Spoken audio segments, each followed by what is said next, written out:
Welcome to Game.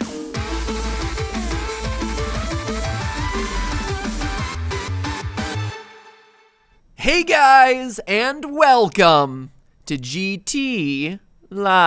Welcome back to this episode 4 of T-Series, our new podcasty style GTeaLive. I feel like every time you start off this this format on the channel stuff, it's been 4 times that we've done it. This being time number 4, I feel like every time you've gotten more and more podcasty in your intro. Do I get more sultry about it? You were very sultry this time. It was perhaps the pinnacle of the sultriness thus far. I'm trying to really embrace the role, and if I'm gonna do it, hey, I'm in all the way, and it's a new skill that I can hone, my podcasty voice. It's like your indoor voice, your outdoor voice, and your podcast voice. We should teach everyone this. You have your 5-inch voice in elementary school, and now you have your podcast voice. All right, children, assume your NPR voices. We're going to be talking about the news. Okay, everyone, these are the breaking events. Hey, Steph, today on T-Series, what are you drinking? I'm drinking a Twinings organic green tea scented with jasmine notes. Thank you for asking. And what about you? Oh, well, I'm drinking Diet Pepsi. You're drinking what? Unbranded Diet Pepsi. What do you mean unbranded? Sorry, you literally unsponsored. just said the name. Unsponsored Diet Pepsi. Just saying.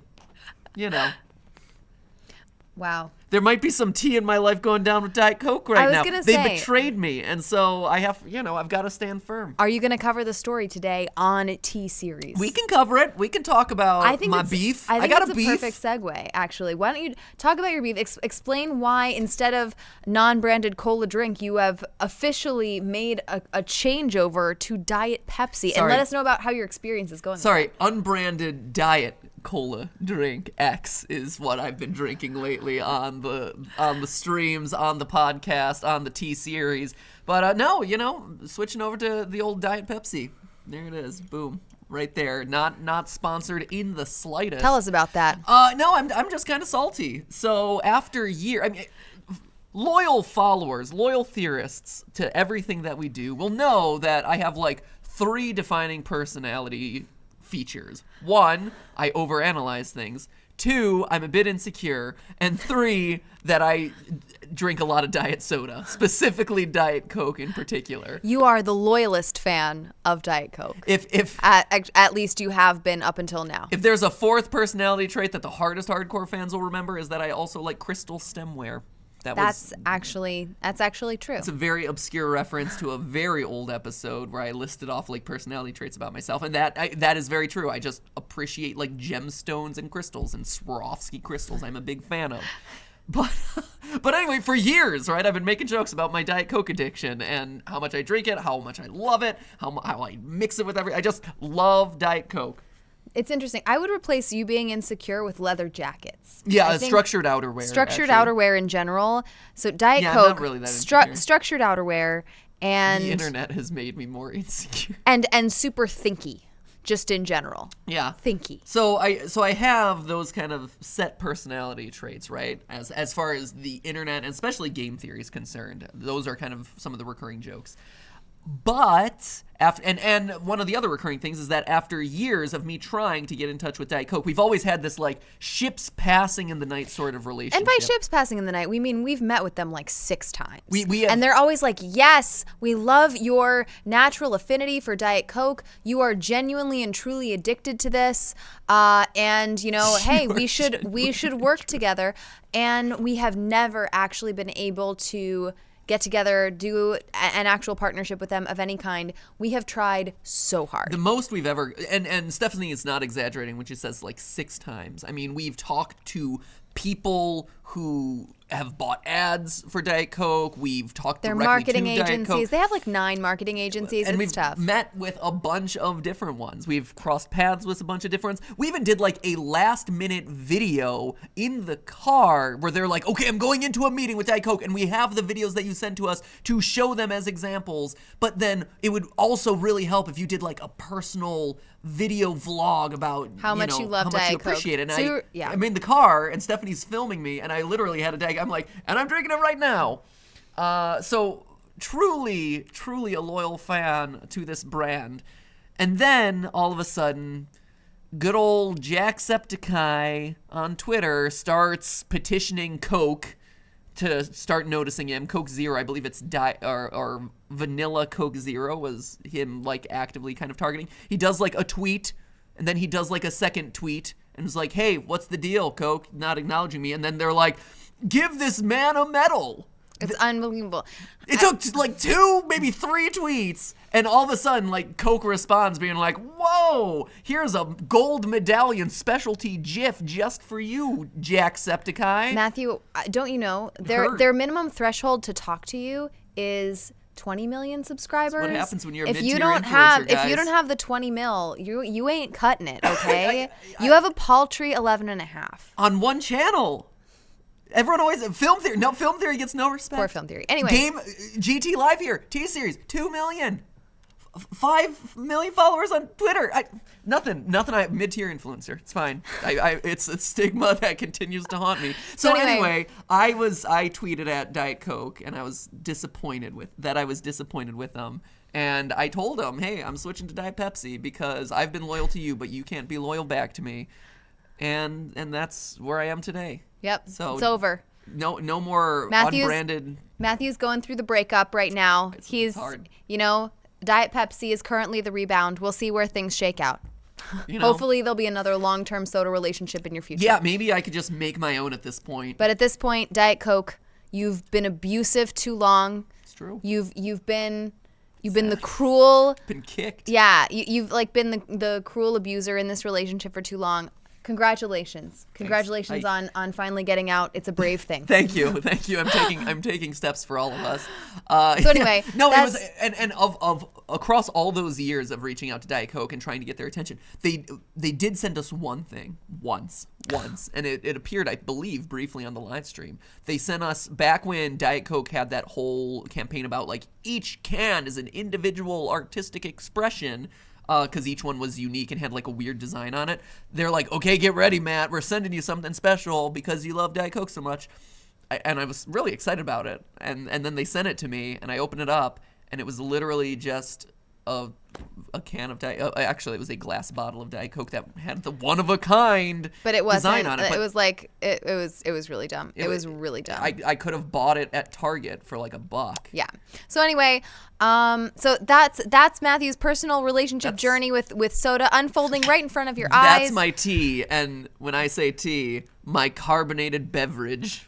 The other personal tea we have to start off with is that 1 year ago yesterday we announced that our baby was happening and that he was going to be coming into the world. Yeah, this is all done in sign language that we teach him. Yeah, Stephanie's doing the sign language All of done. all done, which is just waving your hands back and forth. And they encourage you to try and teach babies some basic sign language. So, because it's easier for them to gesticulate rather than articulate.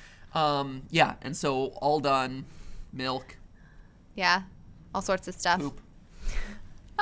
He doesn't do that one. He does not we do just that know. one. You can just smell Yeah, it. there's no need to communicate nothing to say there. But so that was exciting. A bunch of you on Twitter reminded us of that yesterday. So thank you very much for that nice, fun memory. And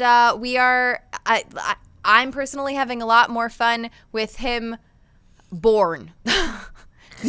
Him before he was born was not very fun because you're walking around, you're waddling, you're huge, and he's much more fun now. Yeah, I was gonna say, what is different now in your mind? Like looking What back. is different? No, in terms of like looking back at kind of what you expected and where we were like a year ago. Like what were you feeling, and what's the reality?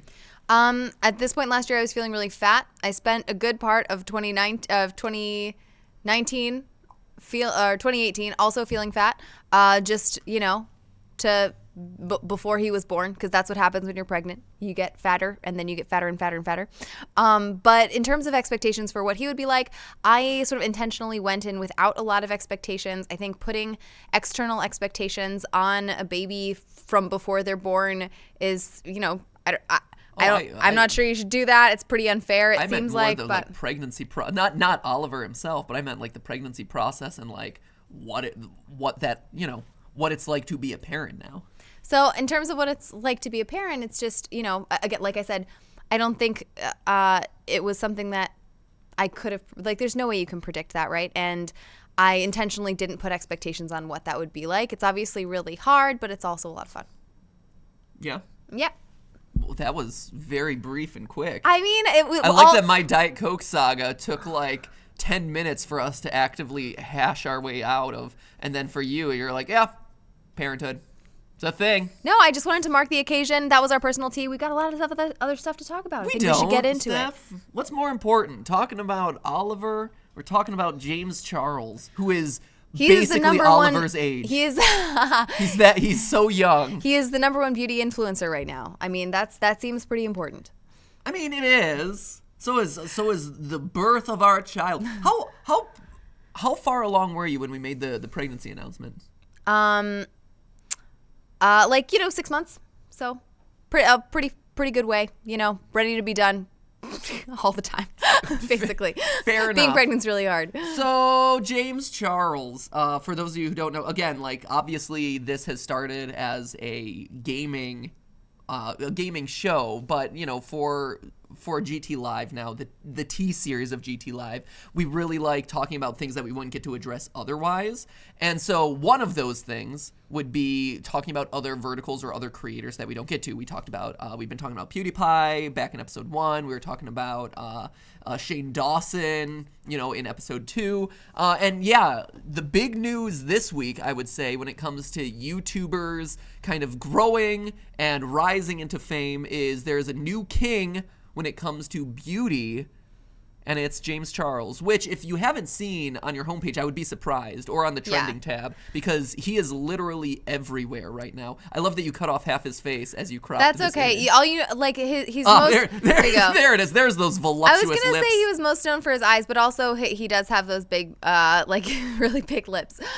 So yeah, he hit 15 million subscribers, which again for the beauty space, if you think about the way beauty works, beauty has actually only gotten to be more and more like niche focused and more fractured over the last couple of years on YouTube, because the more people became beauty gurus, the more they started becoming beauty vloggers and stuff, the more people started to look for people that looked like they looked. So it wasn't just any old white person doing any old makeup or whatever. People of other skin tones, people with other hair types, people with specific tastes in fashion started finding very specific people who did exactly what they were looking for and sort of related to them more closely. And so instead of the beauty industry the beauty scene on YouTube having channels that are 20, 30 million subscribers, you actually see a lot of smaller communities, but communities that are focused on how you individually look. So James Charles getting to this level is actually it's a big milestone, because it means that a lot of people across a lot of different areas of the beauty community are watching this one person.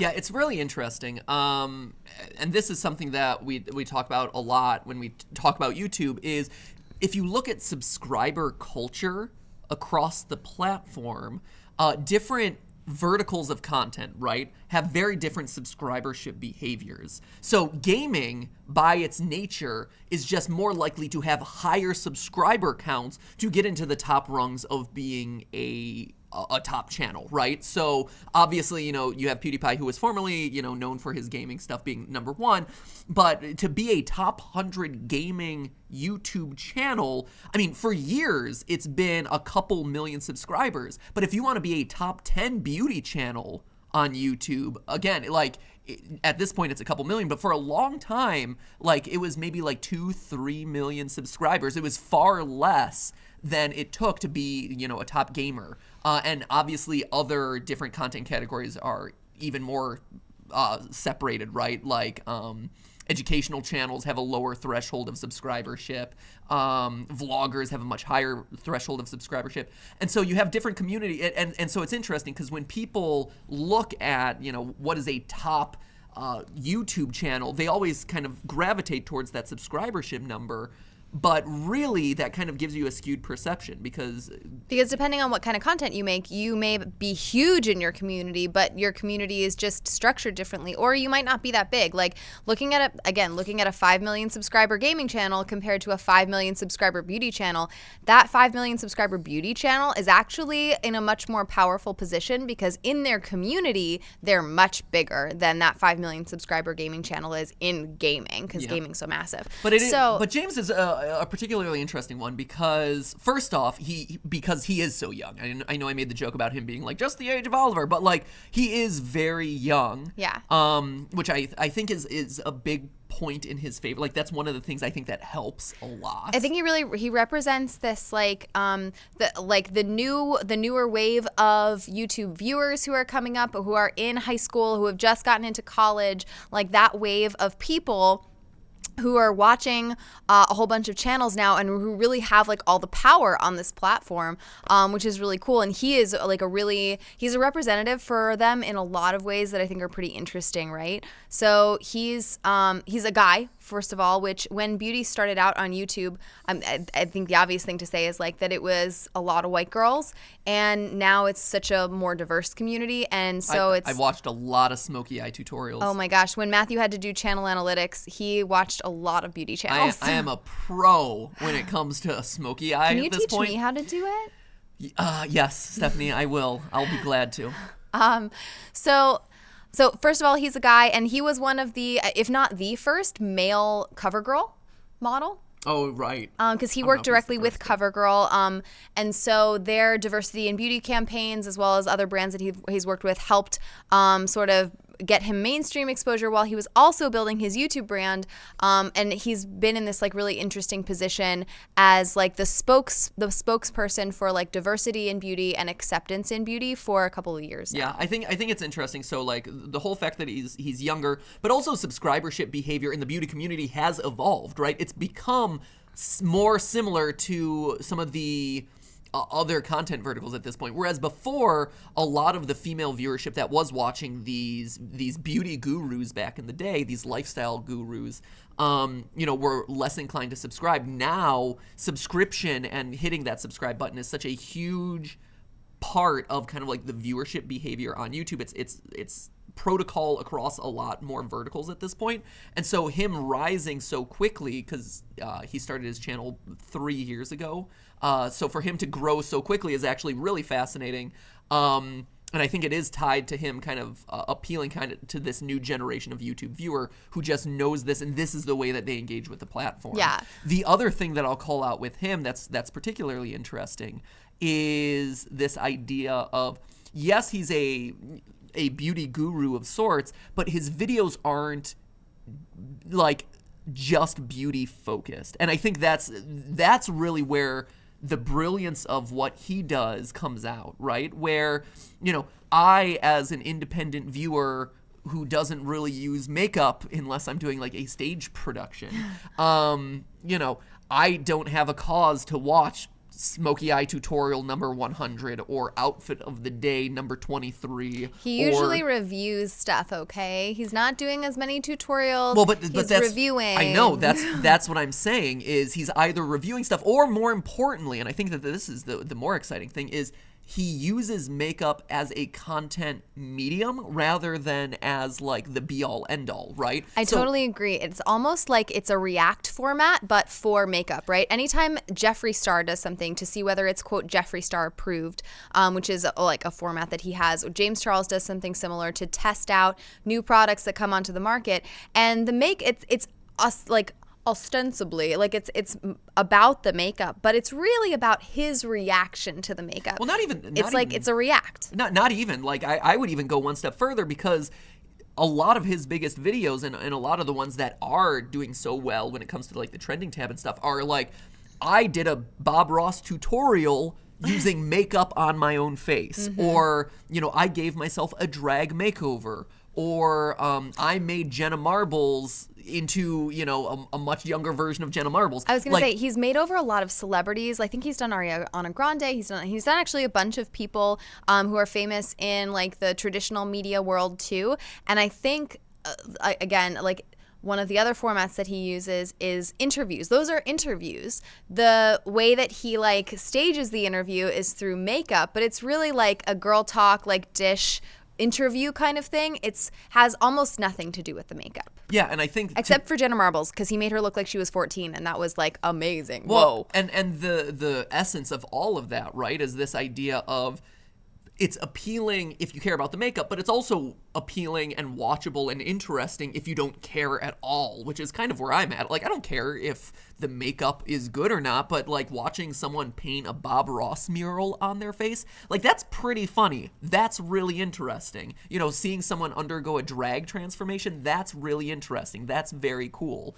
And so I think what he did was just really transform a lot of what people associated as beauty content in much the same way that, you know, some of the most exciting or interesting like gaming channels will not just make it about the game, but about kind of like the ways that they're using gaming as a medium to tell a wider story. That's why one of my favorite things that we cover on Game Theory still is Petscop, which, you know, is using the medium of gaming to tell a wider narrative rather than, you know, just here's us playing a game, or here's just another Let's Play of Title X. Yeah. No, I completely agree with all of that. The other flip side of this story, which I also think is interesting, so you have PewDiePie as the #1 channel still. So today, as of today, is he?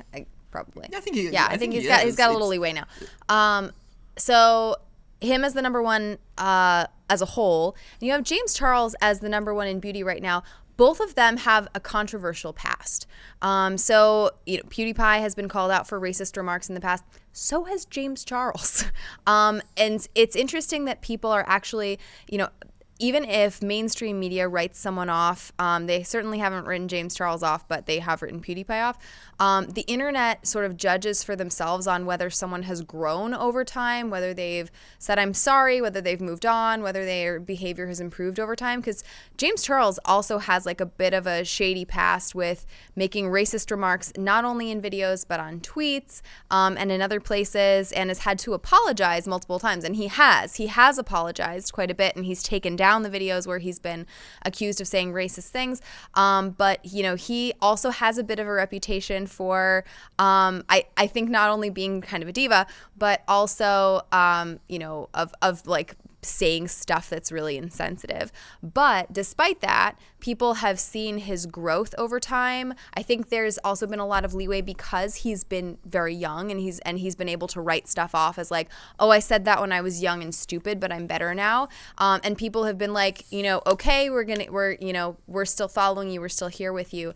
And he's been able to overcome a lot of that stuff. It is interesting though, like the fact that we kind of live in this day and age where, you know, there is this culture of going, like, as soon as someone starts to get some level of attention, going back through all of their past tweets and online personas to find the dirt that there is to dredge up, which, first off, always kind of surprises me that, you know, there is so much for a lot of, like, that people don't, but also a lot of times, too, because I think, you know, James Charles just made, as far as I know, because you were looking up some of those tweets beforehand, like, were they tasteless jokes?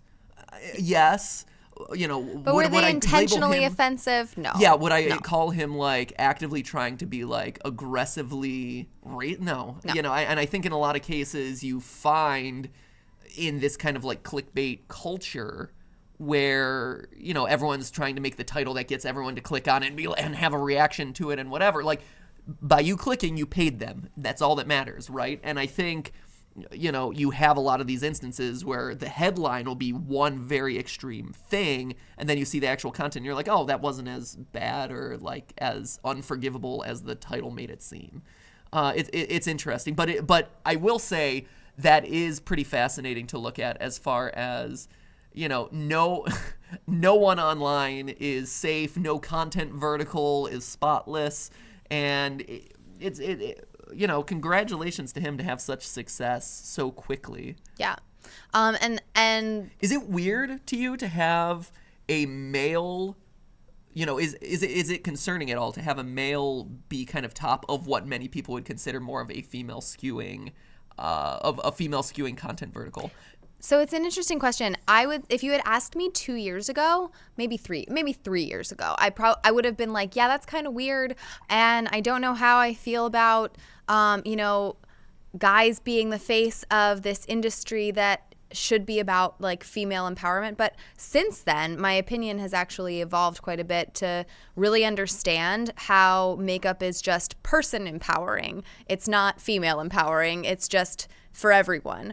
And for everything from like my fandom of like RuPaul's Drag Race, which is at one end of one like extreme art form that involves makeup, to all the way down to just like, you've put on like concealer to cover like circles under your eyes if you have to go to a shoot. I need where to do that now. Holy jeez. I don't know. You're looking actually okay. I look okay today. Yeah. I got a okay sleep. But it's something that, if you're going on to a shoot and you've gotten like 2 hours of sleep the night before and you're like, oh my gosh, I'm so tired, we will put like a couple of dots of concealer under your eyes and like a little bit of brightening powder, and you feel better, right? Like you feel a little bit more awake, and you feel a little bit more like people aren't going to ask if you're okay or if you're sick if they see you.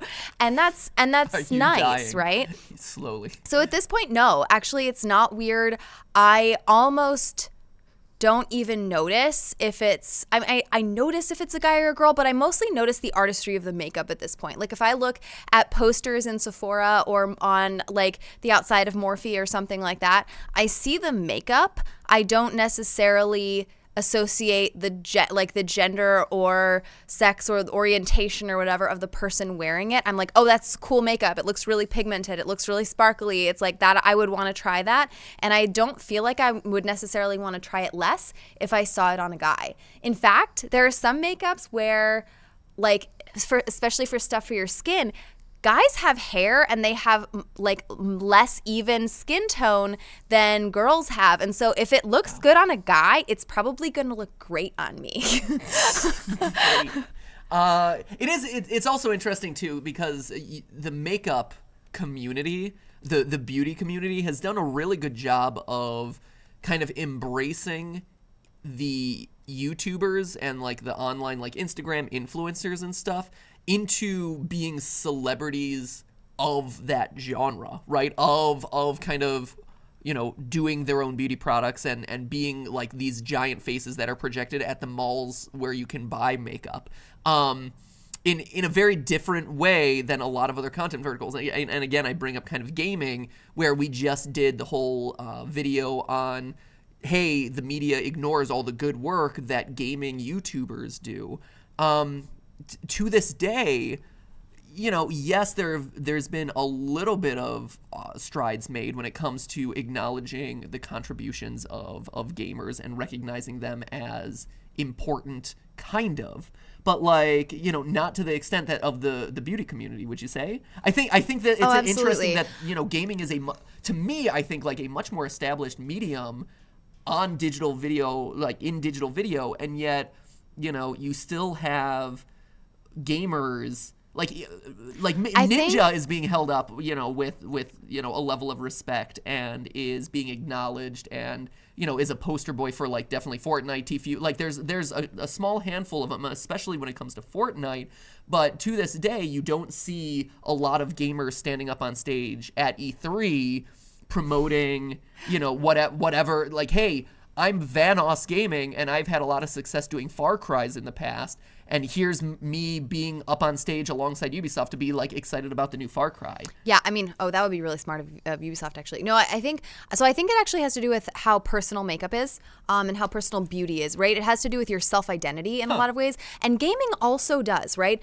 Gamers put a lot of their self-identity and sometimes even their self-worth into what games they play, how good at games they are, and what their fandoms are in gaming. But beauty and makeup and fashion are personal to yourself, like your actual body, which takes it to a different level of relatability and also of sort of personal pride, which is I think why it's easier for people to see like, oh, beauty gurus do good in the world. They should be held up and they should be role models for people because they empower yourself as a person and like in your body. Whereas gaming is more, it's a little bit more cerebral. It's a little bit more detached. The way it benefits people and the good that gamers do is like one step removed, right? The other interesting thing about this, and just talking about this in real time, is when I'm really first considering this, is this idea of you have beauty gurus, right? Being called makeup artists, right? And they've been called makeup artists for a while. The makeup is the tool by which they are able to kind of like do their artistry. With gaming and gamers, we as players are playing someone else's artwork, right? The whole debate about is gaming art, which I think at this point most people would say yes it is. You know, like when you play a game, especially, you know, a very specific subset of games, people are like, oh yeah, that's a narrative that I would consider art on the level of an interactive movie, right? Yeah, totally.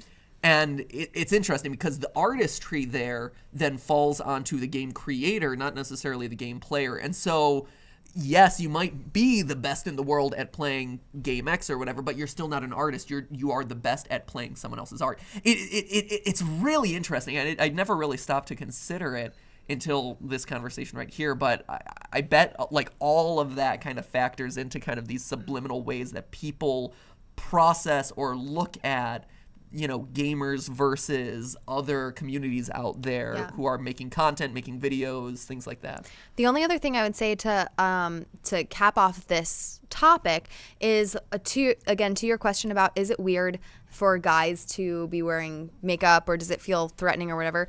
Again, on the no column, and maybe going back to the Ollie update from earlier, one of the things that has been surprising for me is how difficult it is to find fun, colorful baby clothes for a baby boy. I'm serious. If you go to the stores, it's all gray and black and blue, and that's the whole section. And then you look, and then you look toward the girls section, and it's this like blast of like rainbow, sparkling glitter, and like hollow, and like all this other stuff. And the guys section is like every piece of clothing has been dragged through the mud.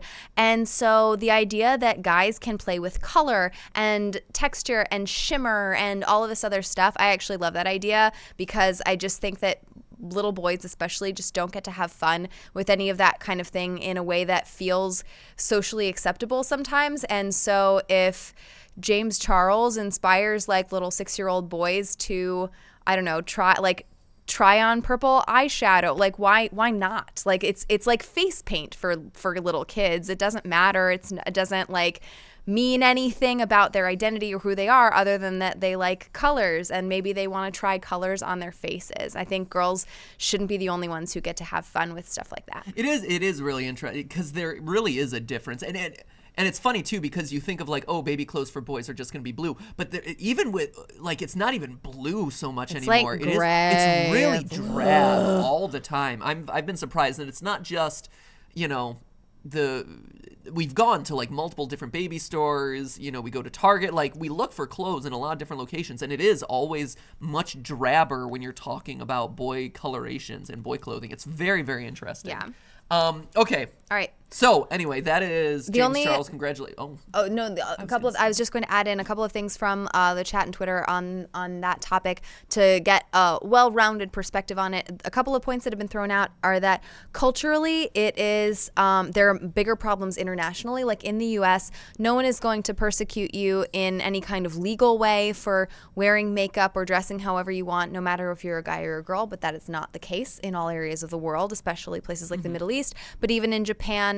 And other places in East Asia, there are stigmas around what men and boys can put on their faces or on their bodies. So that's totally acknowledged and makes doesn't make a lot of sense as in like, yeah, that's a good idea, but like understand why that causes some weird issues, right? Sure. With trying to get that idea around the world. And I think that was it. Great. Cool. So moving on? Yep, moving on. What's next? Next up is the thumbnail conversation of the day. which is our good old friend Jake Paul, but not actually about him so much as it is, and Mr. Beast. Actually, Mr. Beast is probably the better one to talk about. But really, both of them are affected by this, both Jake and Mr. Beast, where we have another multi-channel network, MCN, being just kind of like disappearing, being persecuted, like falling off the map, basically getting the ban hammer smote down upon it, this time by YouTube. So unlike Defy, which kind of we went through, this MCN, which was the one that housed Jake Paul, as well as the Mr. Beast channel and about 1,200 other channels, got banned by YouTube, basically. YouTube's like, no, boys, you are in trouble. Smack down the ban hammer. Now it's gone. Yeah, so basically what happened is that this company, Yeah1, which is a major Korean MCN, I think it's Korean-based MCN. Vietnamese, excuse me, yes. Vietnamese-based MCN, which had other MCNs under it. So it's kind of an umbrella situation where this was like the top one, but there were a couple of other MCNs that it owned, including the one that Jake Paul and like Erica Costell and a few other people belonged to, who are like really big names. Man, whoever put this graphic together, so we have a graphic on screen right now of all the different channels that are or some of the different channels that are represented, and they missed the boat on representing Mr. Beast there, man. Like, he's definitely by far one of the biggest channels that would have been in that network, and hey, representation for Mr. Beast. Oh well. Yeah, I know, right? They only pay attention to the ones that they read about in the news, though. Right. Oh, anyway. So when YouTube severs ties with an MCN, basically it means a lot of things. They lose a lot of, like, what does it mean for YouTube to like kick out an MCN? It's not just like signing a piece of paper and like turning off the lights or something like that. That when an MCN is shut down, it means all of the channels and possibly like all of the channel's data is kind of lost and just like dispersed. And then there's like a whole big financial mess to like sort of sort through. There's all the channel's data that has to be like safely returned to them. All the channels that are in those networks have to be like cut off each individually by YouTube. This happened to us with Defy, where YouTube actually had to go in and get our channels out of the network by like engineering stuff on the back end. And so they have to do that with these guys too. And it's unclear exactly whether these guys are going to just go independent, whether they're going to like stay and reform a different MCN or something like that. But right now, things are kind of up in the air for them. Yeah, basically YouTube has gone, I'm just looking at the quotes here, but basically YouTube has gone on record saying that it's going to help all of these channels, which this is affecting 1,750 channels, including massively popular creators like Jake Paul, Mr. Beast, Erica Costell, etc. The Drake YouTube channel, apparently. YouTube said that it would be helping these channels and their creators to transition to become independent members of the YouTube Partner Program or just join another MCN. It's really interesting. So again, we saw it with Defy, we saw it with Machinima, closing its doors, and now you're seeing it with this larger umbrella company, Yeah1. Technically the MCN that got it in trouble was from Thailand. It was a Thailand-based MCN called SpringMe, but because Scale Lab, which is another MCN here that's US-based, is also part of Yeah1, basically this umbrella corporation, we're watching that on Netflix, Umbrella Corps, Umbrella Academy. But basically this umbrella company called Yeah1, which just owned a bunch of these different MCNs in all these different regions around the world, this one gets punished, and as a result, all the MCNs from all that they owned all get punished as a result, which is why you're seeing this whole drama unfold. Yeah.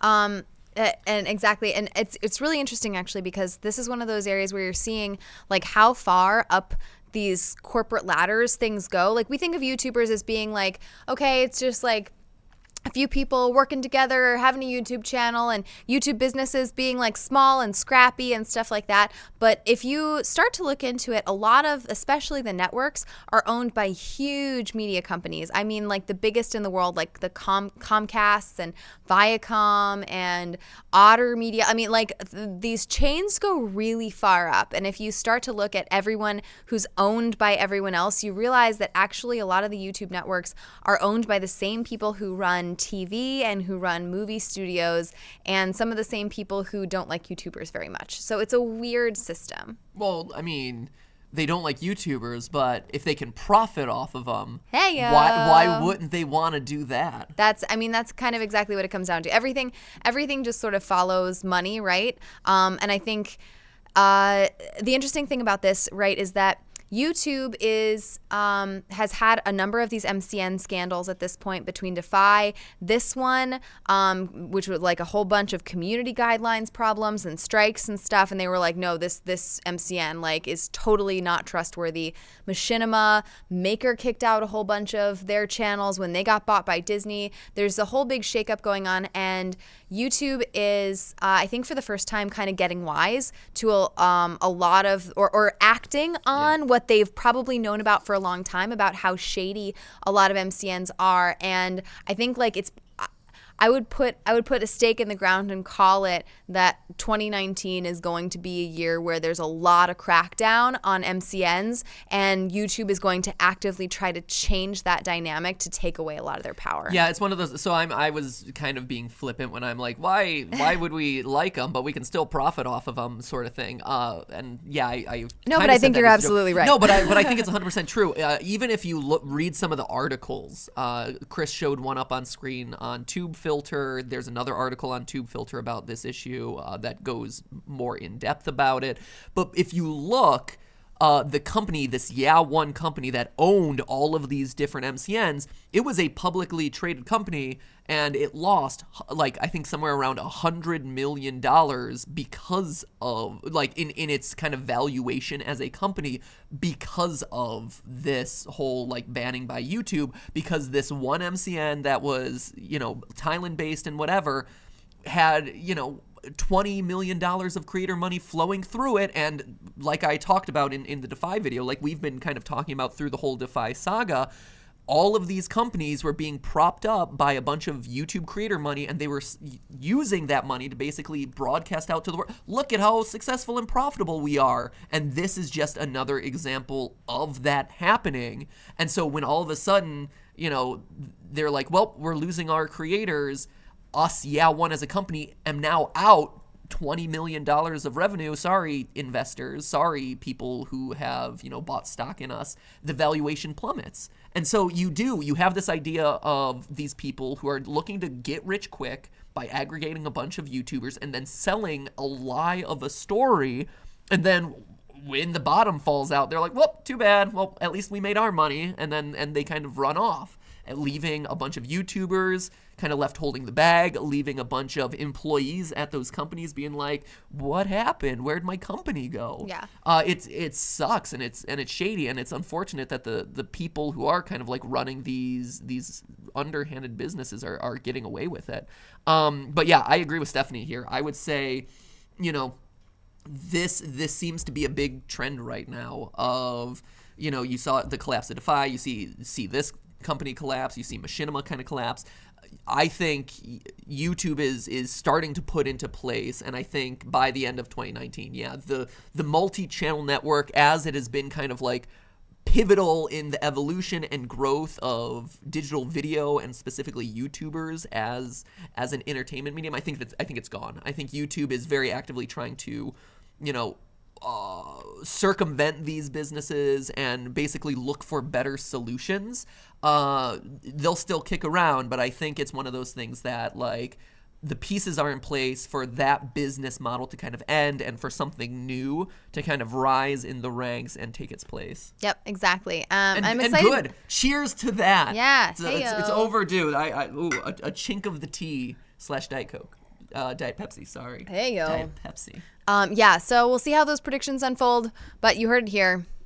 MCNs, there's going to be a big shakeup. Yeah. I'm pretty sure it's coming, whether it's to get a lot of the money out of the hands of MCNs and get it to flow to creators directly, or whether it's YouTube becoming a lot stricter on what MCNs are allowed to do and regulating like how they make agreements with creators. I think it's all just kind of get rehashed. And honestly, I do think like the multi-channel network model, and again, for those of you who don't know, like they basically, their whole business model was we are going to be able to sell the ads that run in front of your video at higher rates. We are going to be able to give you copyright protections, and we are able to kind of like serve as an agent for you for bigger deals, be it brand deals or TV deals or whatever. Like that was kind of like the three big things that they did in modern times. Back in the day, it was new, custom thumbnails. It was monetization in the first place.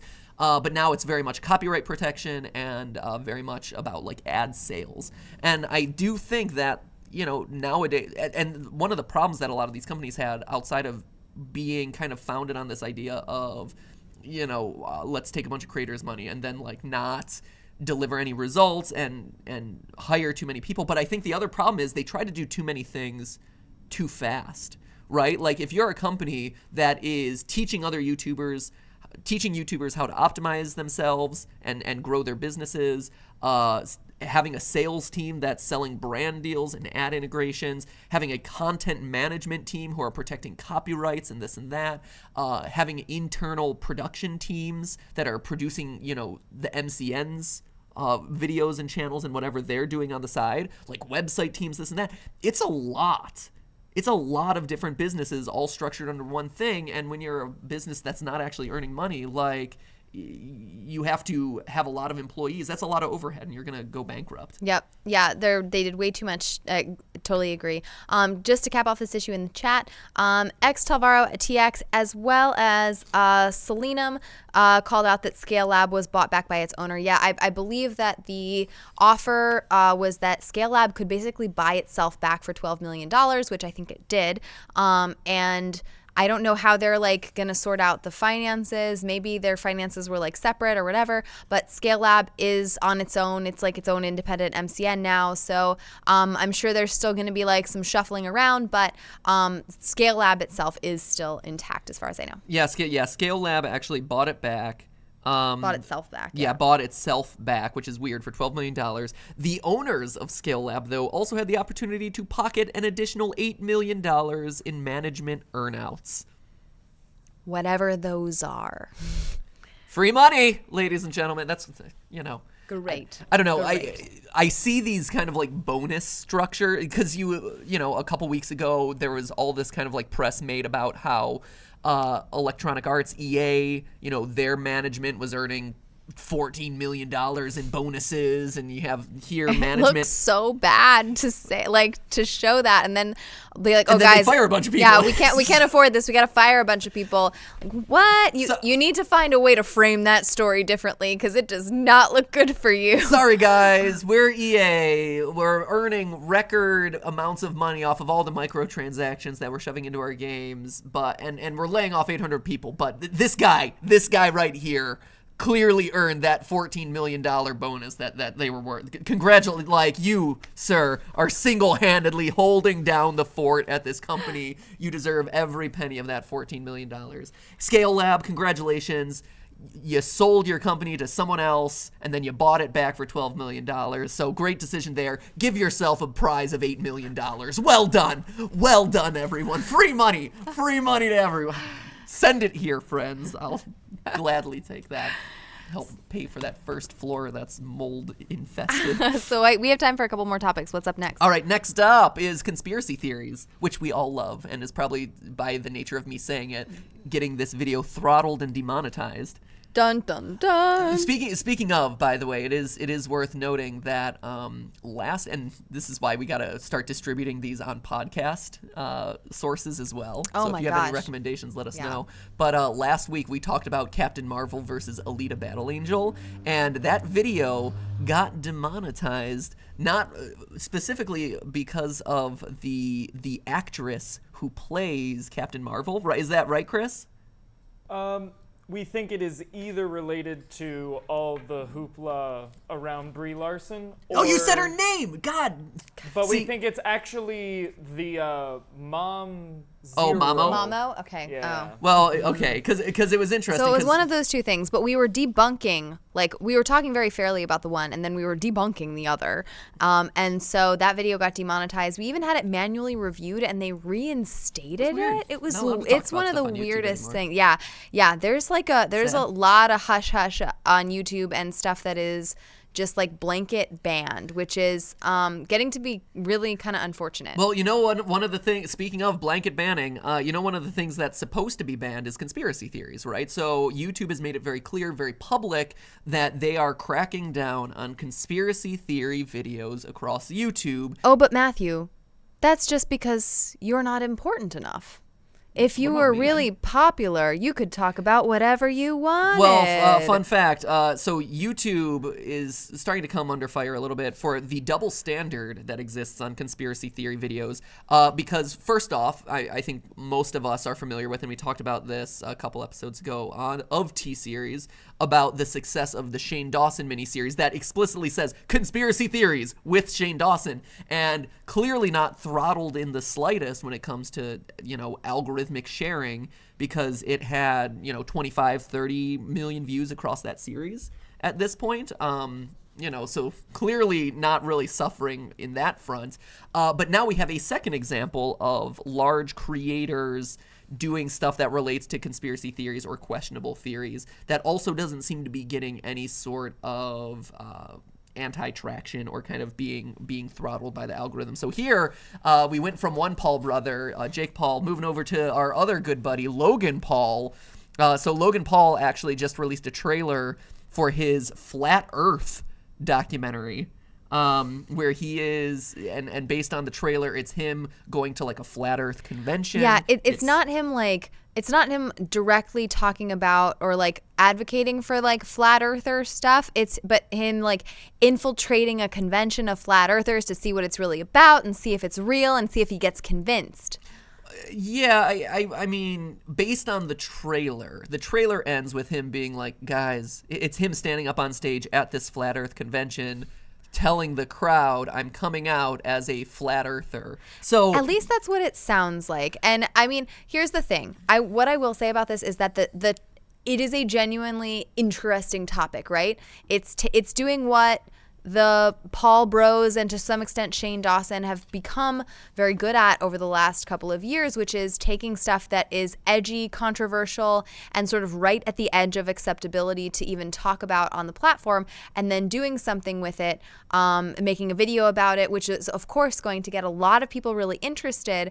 The thing is, and I think our point here is that if almost anyone else made those videos, or if the vast, vast majority, the 99.9% of YouTubers made a video that looked like that, YouTube would hammer it immediately. But if the 0.1%ers of YouTube make that kind of video, it's okay. Yeah, I think that's one of the biggest challenges here. And it's also interesting too, because YouTube has this policy now when it comes to conspiracy theory videos that they will put links to official scientific sources around like, hey, here's the real science, so educate yourself on this. Like, don't necessarily believe everything that this video is saying.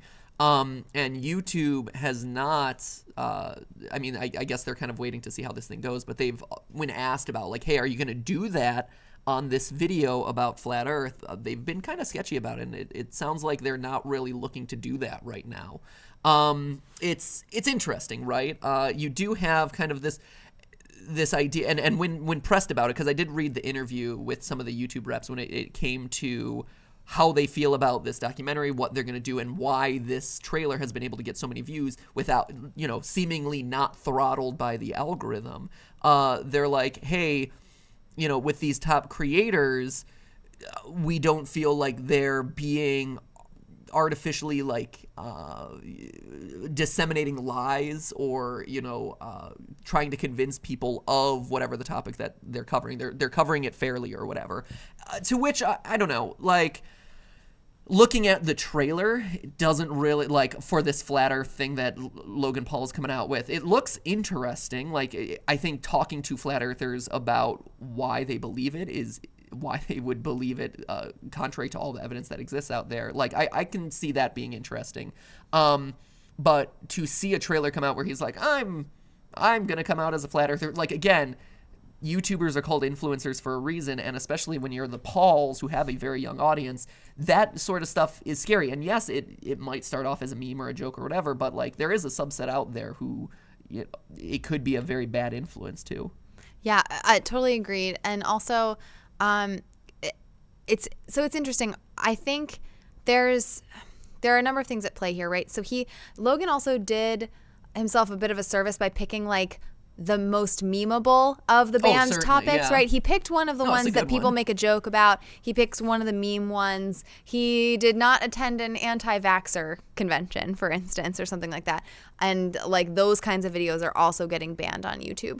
And so I think he's put himself in this position where he can write off everything as a joke, or he can try to write off everything as a joke, even though it crosses the line of what is acceptable on YouTube at this point. I mean, we can't even talk about Captain Marvel versus Aleta Battle Angel without getting the video demonetized. Yeah. You know, I have a feeling that because we've said words like anti-vax and flat Earth, I wouldn't be surprised to see this video get flagged after. Yeah, we might. Yeah, it might even. Yeah, which again, like, hey, if we end up distributing these on other platforms, please go support them over there. We'll let you know when we do that and where they will be. Please do. That would be great. But yeah, for even a large channel like ours, you know, we can't get away with that sort of thing, even though, again, we are trying to portray the argument fairly, you know, by looking at both sides of the coin here. And I, you know, I do think that there is a world in which videos about flat Earth should be allowed, and looking at the science of both sides and looking at the psychology of people who believe this. Like, I think that sort of I like these sorts of conspiracy theory videos because it encourages staying open-minded to other people's beliefs, whether they be well-founded or not, and then actively looking at the facts and science and proof on either side, one side or the other, and having a spirited debate about it to ultimately come to a conclusion about what is the right answer here. And that's not me saying, like, the Earth is flat. That's me saying, hey, let's listen to why people believe this thing and actually talk to them about, like, hey, you know, here's all the evidence to support why it isn't. Like, let's actually hash this out. Openly debating issues, that sounds crazy. You could like solve politics with that kind of perspective. Take that away now. You know, it's interesting, right? Because YouTube has been pretty explicit lately about how the algorithm favors videos, or is primed to kind of like promote videos that satisfy the audience. And this is something that they have talked publicly about. It's not about watch time anymore. It's about audience satisfaction, which is interesting to me. Like, that to me, like, watch time is one metric. That's fine. Audience satisfaction is a bit of a challenging one, though, because it almost disincentivizes videos that challenge your beliefs. You know, again, it keeps you in this content bubble of, I am satisfied because this video agrees with the things that I agree with, and I'm going to like it, and I'm going to give it a thumbs up, and I'm going to get served more of this stuff because it is satisfying to me. Yeah, because I agree with it, and it makes me feel good and happy and safe. And the other part of that I think is really nuanced is that people are also have different feelings about videos for different reasons, right? So for instance, our Defy video was a sad video. It probably made some people upset on our behalf, which is very kind of them to like empathize with the situation we were going through. Does that translate to a satisfying video? It's an important video, and it's one that I think a lot of people were really glad they watched, but would you rate that as like, this video made me feel good, this video made me feel satisfied? Probably not. It makes you feel less satisfied with the state of the world for some reason, even if it doesn't, you know, challenge your views or whatever. There are a lot of different videos that are supposed to fill lots of different purposes. Not everything is going to be a try not to be satisfied challenge. Not everything is going to be like, wow, that hot knife video made me feel really satisfied. You just can't have it that way for every video, and not everything's gonna make people happy. Right, and I think it's interesting because, and again, I don't know exactly how this like satisfaction algorithm works on YouTube, and you know what extent it is actually measuring satisfaction or lack of satisfaction as like, this is a good video, share it more broadly, more widely, and how powerful it is. But just in principle and just in concept, it kind of rubs me a bit the wrong way, where a lot of life is about, I don't know, challenging your own beliefs, but also like learning and growing. And a lot of times that is a highly friction-based process, right? You can't go through life necessarily being like blissfully ignorant in a lot of cases. Eventually, you have to figure out where you like what's actually happening around you. And the internet is just notorious for keeping you in your bubble. I don't think this works. I don't think this works toward making people more open-minded, making them more able or willing to communicate with people who don't share their opinion, which is so important. And also, I think it's a system that can be gamed. The thing is, if videos are being judged by how many likes they get, because if you like a video, you must be satisfied. Like button, Wolfie. Like, right, you must be satisfied if you liked that video, right? That's a system that you can game. People can start like you can actually get like farms, like you can get bots. You can ask your if it comes down to the channels that ask for likes versus the channels that don't, that's not a good indication of whether a video is actually good or not. That's someone gaming a system. So I think it's also a bit it's really tough if you're judging whether videos are good based on people's on people's opinions or what they say, because they might be lying, they might be bots, or that video just might have a different purpose. Yeah, both. I mean, on one hand, it makes me glad that Deadlock as a series, which was super controversial, kind of like went by the wayside, and that sort of debate style show would never fly now. But it's also one of those things too. And that was one that didn't even come to a conclusion. Like, Deadlock was all about, like, now you decide. Let's present both sides of the argument. Now you decide. And people still got mad about that one. So here's a question from the chat from Stephen Earl, which is a really good question. Is the happiness algorithm a reaction to drama channels? Now, it's a really interesting question, right? I think it's more a reaction to clickbait, where people click on a video thinking that it's something and they don't get that, right? If the video doesn't fulfill on what it says it should be in the title and the thumbnail, I think it's to work against that. The thing about drama channels, interestingly, is that the reason people like watch TMZ or like E! News or whatever is that when you hear like, I don't know, drama happening to celebrities or like people who are really successful, you suddenly find out some like racy secret about them, people actually feel satisfied about that. In a weird way, I think sometimes it makes people feel better about themselves. If like they're not perfect, they're like, haha, see, that person wasn't perfect. They looked perfect, but they weren't. And there's like a sense of schadenfreude about it, where you actually see somebody else who's like going down, or like, oh, they deserved that takedown, or like that, you know, hashtag whoever is over party, you know, whatever. Like they deserved that. I feel satisfied about that. So I actually don't think it's a response to the drama channels, because in a weird way, it may actually encourage the drama channels because they make people feel satisfied. No, it's true. But it is, I don't know. It is a bit sad to me. Like, my dad was really into informing himself about conspiracy theories. Yet he didn't necessarily believe them, but he liked being aware of different perspectives. Would he like Shane Dawson's stuff? He was more of a documentary man. What, my dad? Yeah. My dad read a lot of books about conspiracy theories. So he was really into like reading about it, because also like back in the day, like, you know, videos and movies just weren't as easily accessible back in our days. You had to go down to the Blockbuster and rent it. No, but he liked he just was my dad is intellectually curious. And so growing up, like, I was exposed to this idea of, you know, talk to people, expose yourself to new ideas, look at the evidence, and then kind of judge based on, you know, your research, right? And game theory and film theory, but game theory is the thing that started everything. Like, I owe that to my dad, who inspired this idea of, like, look at it from a different perspective, ask questions about what you're being told, and, you know, and as a result, like, that is how I kind of, like, objectively approach a lot of these topics. A lot of people are mad at me about Kirby, right? And I get it. You know, they level the criticism of like, oh, you only selectively choose certain games. And yeah, that is true because it tells a stronger narrative. But it's also one of those things where, like, even if you do look at like all the games, the fact that you have like 4, 5, 6 games where Kirby is responsible for the chaos and is, you know, creating a lot of the problems, young or not, baby or not, whatever, beating up the one character who's protecting your children, but then, oh, he goes and helps the kids after the fact. Like, he's still, that is still like a dangerous character. That's still a dangerous person, and like it's interesting and for me, like I don't feel like that's, I'm not personally attached to a lot of the characters, so I don't feel that kind of like visceral, like I'm mad that you called Kirby a villain or that you called Kirby a threat. Mario is not a sociopath, okay? But it is, right?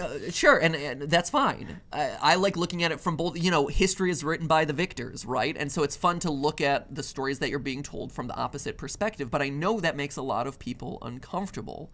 And so with a satisfaction-based algorithm, or something that's kind of rewarding videos for being like feel good or getting people, like that is not what being exposed to different perspectives are.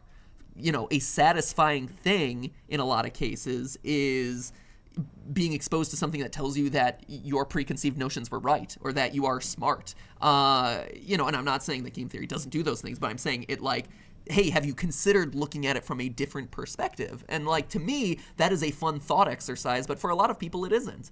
And so it's interesting. And my dad, like I said, was the person who got me into that kind of like intellectual curiosity, don't necessarily believe what you're being told because everyone has like a secret agenda or, everyone is kind of telling a story based on their own needs. And it's been a very valuable life lesson for me as I've grown up, questioning like, why are we being fed the information that we are? Why are we being told the information that we are? And, is there another perspective here that is kind of getting drowned out or ignored? If nothing else, as a fun thought experiment, but even when it comes to more important stuff, like, hey, this news broadcast that I'm listening to, is there another motive for them telling me that this, piece of legislation or this person is bad or wrong?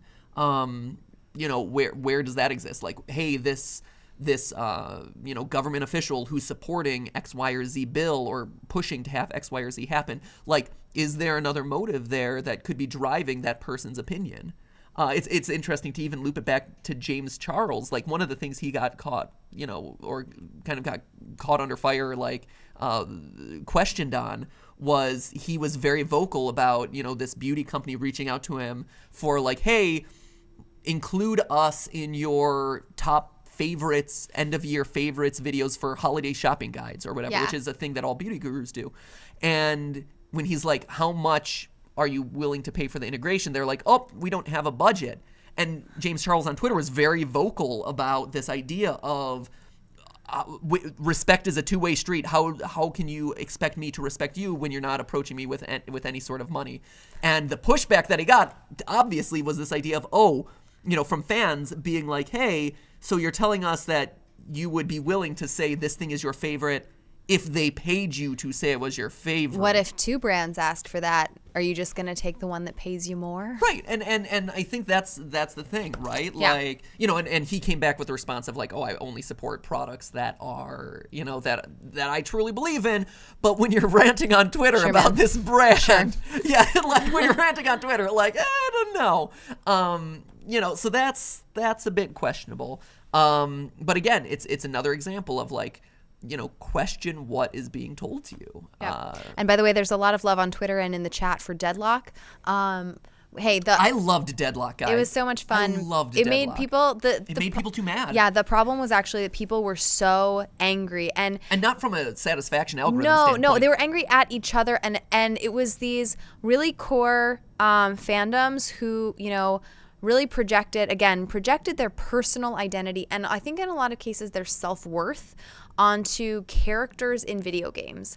And they felt personally hurt, like as if you had said it to them personally. They felt personally hurt and offended and like you were trying to destroy their self-confidence or self-worth by debating, something about a video game character that they loved. And people took some of those episodes just so incredibly seriously and just nasty, angry stuff. I mean, things that we would never ever say about the show, about the hosts. And we, that was one one where we wanted to have guests come in and do the debates and stuff. So it really wasn't one that we could carry on with. But it was a really fun idea.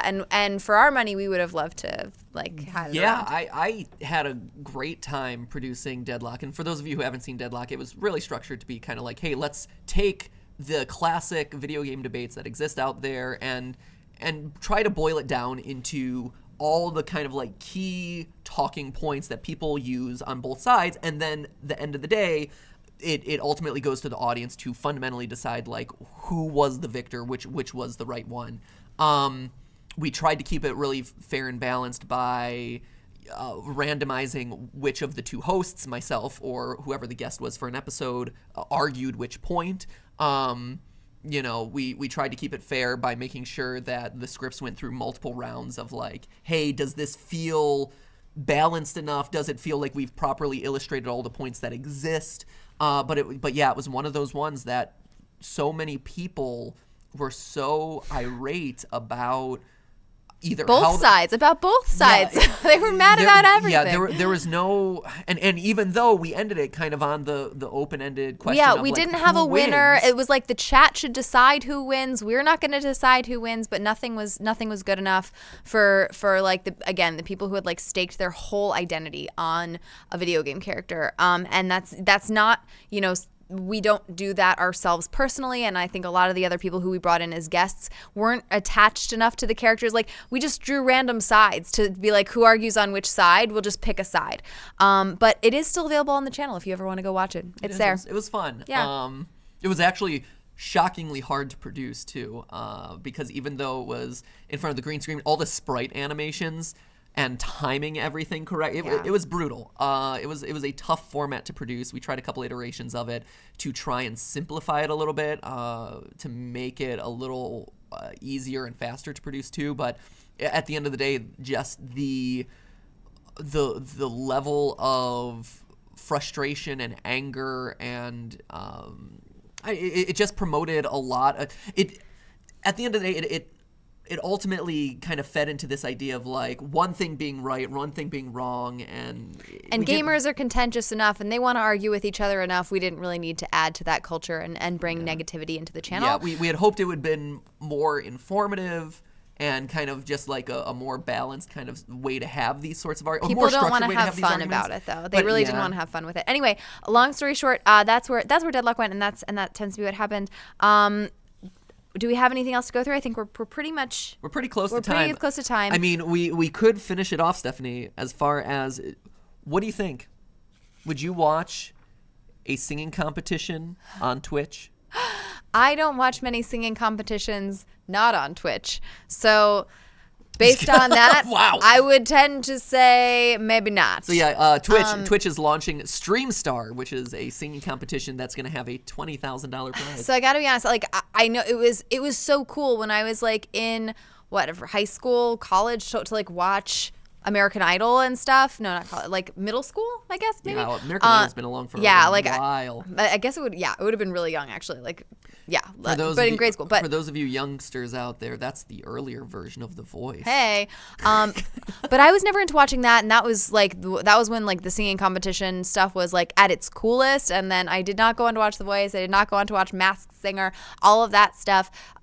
Singing competitions for me, they've never been as exciting as like dance competitions or like Project Runway or other stuff like that. I'd rather watch other types of reality competition shows. So unless there was somebody really interesting on Twitch, like if some like YouTubers came over to Twitch to do it, maybe I would show up to like watch Ninja sing over there or something. I don't know. Like a celebrity version. Like a celebrity version. Okay, not a like. I don't want you going out Not and saying like YouTubers people. are more interesting than Twitch or whatever. But you're saying like people that you actively know or have like a personal connection or affinity with. Exactly. Yes. If I know the names, I'm much more likely to go over there.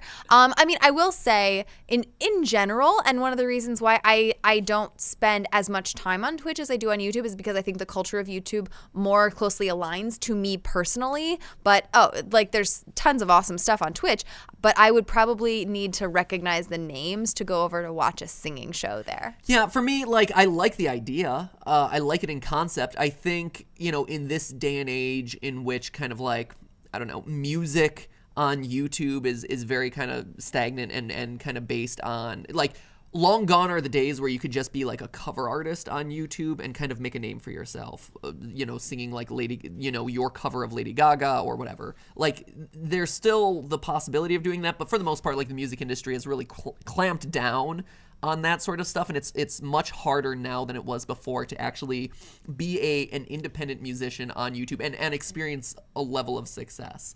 That's not to say that it can't happen, but it's much harder than it used to be, especially in the early days of YouTube. Yeah. And so if there is so I'm all aboard any sort of platform that allows those sorts of kind of like up and coming independent artists to be spotlighted, to have a larger platform to kind of get their name and their work out there. I love that idea.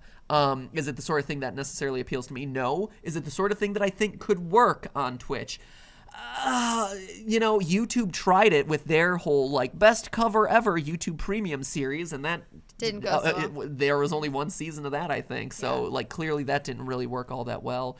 I think on Twitch it would be fun because you have that kind of like live reaction element, and if they mix in the live element to it and kind of allow maybe like the audience to choose the song or so, like I think there's cool things that you could do with the format by the nature of it being on a live platform. But is it the sort of thing that necessarily appeals to me? No, but I'm all for, giving creators a chance to have a platform. Totally agree. All right, I think that rounds us out, and we are out of topics for today. Well, we have more, but we have to get going. Yeah, we also have to hang out with Ollie and get some dinner, and I have to go to the bathroom because, let's face it, this mug of tea is really big. So you know what? My mug of Diet Pepsi was delicious and not sponsored, but could be sponsored Diet Pepsi. Oh, how the wheels have turned. Oh, man, am I like, does that make me like James Charles that I've been drinking Diet Coke, but I'm like, oh, you could buy my allegiance? Yes, at this point, That's Diet interesting. Pepsi could definitely buy your allegiance. But you gave Diet Coke a really good college try for like 8 years. Well, and also, to me, it's interesting, because to me, like, there's always the question of, like, Diet Coke, Diet Pepsi, like, is Diet Pepsi, oh, yeah, I'm like, that's fine. Do I just gravitate towards Diet Coke? Yeah, but I like both. Yeah. So, Oh, man, what will happen? Will Diet Pepsi acknowledge us any faster than Coke? We probably not. Anyway, all right, I think that's it for today. Diet Pepsi, you're great. Thank you. The silver bullet. The silver bullet of deliciousness. Straight to my heart. So anyway, that is it for today. We are back on Thursday for a regular gaming-related live stream, and then for more T-Series, we are back on Tuesday. Yeah. So See you here next week for more T-Series, and just on Thursday for more GTeaLive. And in the meantime, remember, that was just a cast. A podcast? We are still working on the closing. I really need to actually dedicate time outside of these right, we live need to streams like brainstorm we need to these on a brainstorm whiteboard or something. we need to work on. Let's some say of these. goodbye in the chat in the meantime. Maybe we'll have a series where we just kind of like end like a month where we just end each of these with a different catchphrase and see which one we like. Yeah. Ashley Booza says bye, guys. Jordan Robinson likes both Pepsi and Coke. Bailable Fiend 86 says bye. Let's see. Ashley Booza says bye, guys. Morgan Fig says